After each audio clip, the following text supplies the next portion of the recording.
Can't is not part of your vocabulary. If you just put your mind to it, you can do it. And you believe that? Yeah. That's the crazy thing is if you're never given limits, then you think, I can do anything. And if she could do anything, she wanted it to be this, what she saw her hero, Dominique Moceanu, doing on TV. There was just one problem.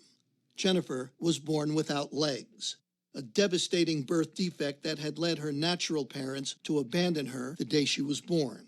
It bothered me to think that there was a little girl that was left at the hospital and she had no legs, so I thought she needed a family that would love her and take care of her. Sharon and her husband Gerald brought her home to the tiny town of Hardinville, Illinois. Population 50, they say, if you count the dogs and cats. They decided to raise her like they raised their 3 healthy sons, with no limitations and just one simple rule. Never say the word Can't. You said, I want to be a tumbler. You didn't have legs. Right. You kind of need those, most people think, to tumble. Well, think again. The girl who wasn't allowed to say can't was on her way to becoming a genuine gymnastics champion. She started at 7 on the trampoline with her dad. And after a few falls, she got the hang of it. In time, she was competing. And soon after that, she was dominating. And by high school, Jennifer Bricker, are you ready for this, was the tumbling champion of the state of Illinois. Soon, Jennifer was pursuing other sports too. Even one you'd figure she had absolutely no chance to play well, until it turned out she could steal the ball, even grab a few rebounds. And she could make baskets, too. She didn't consider herself handicapped. She was talking to some friends one time, and one of them said something about her being handicapped. She said, well, I'm not handicapped. And they said, well, you have to use a wheelchair. She said, just to keep them getting dirty.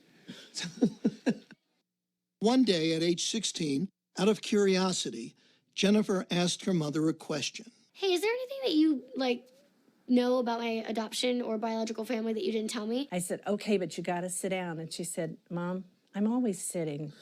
And she said, maybe you should sit down. I said, okay, let me sit down. And she said, well, what's the big deal? Just tell me what my last name is. And I said, well, that's the big deal. And she said, what do you mean? I said, your last name would have been Moceanu. I knew what that meant. I knew that Dominique Moceanu was my biological sister. When she finally tracked Dominique down, Jennifer wrote her a letter.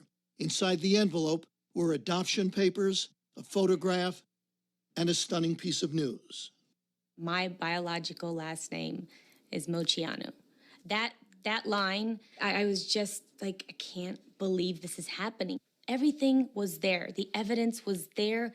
Jennifer looked like the spitting image of my youngest sister, Christina. What a moment for anyone to even speak to their childhood idol, but for their childhood idol to be their sister, that's something. She told me she was an athlete in the letter. In fact, I was her inspiration to start tumbling and doing gymnastics. And then on the phone call, she goes, oh, by the way, I have no legs. I mean, she's like, wait a minute, didn't you just tell me that you're an acrobat and you did all these sports? And I could just hear the wheels turning, and And I said, who is this girl? Oh my gosh. How did she have this attitude to persevere in life and overcome every obstacle? And she's my sister. Jennifer has moved out to Hollywood. Where else if you want to be a star? She drives a specially equipped car and lives a normal, independent life. And she's earning a living. How else? As a gymnast. She's an acrobat who has toured with Britney Spears. And now she's training for a classical performance at New York's Lincoln Center. We got to go to Ohio and got to watch her perform. The audience just went crazy. They stood up and they were whistling and screaming and clapping and all this, and I was blubbering. I was sobbing because it was so beautiful. And it's like, oh my goodness, that's my baby. The baby who was taught early on never to say the word can't.